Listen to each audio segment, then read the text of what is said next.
Brown rice குழி பணியாரம் எப்படி செய்கிறதுன்னு பார்க்கலாம். அதுக்கு ப்ரௌன் ரைஸ் அரைச்சி இட்லி மாவு, இதில் கருவேப்பிலை போட்டுக்கிறேன், காஞ்ச மிளகா, நல்லா கலக்கிக்கோங்க.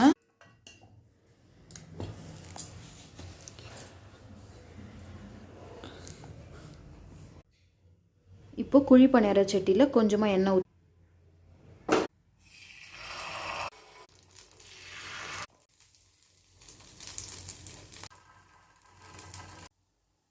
குழி பணியாரம் நல்லா வெந்துருச்சு. திருப்பி 2 பக்கமே நல்லா குழி பணியாரம் வெந்துருச்சு. இப்போ அதை எடுத்து சூடான குழி பணியாரம் தயார். ப்ரௌன் ரைஸில் நீங்கள் செஞ்சு சாப்பிடும்போது இது ரொம்பவே டேஸ்டியாகவும் இருக்கும், ரொம்பவும் ஹெல்த்தி கூட. பசங்களுக்கு, சின்ன பசங்களுக்கு எல்லாருமே சாப்பிடலாம். நீங்களும் செஞ்சு பார்த்து எப்படி இருக்குன்னு கமெண்ட்டில் சொல்லுங்கள்.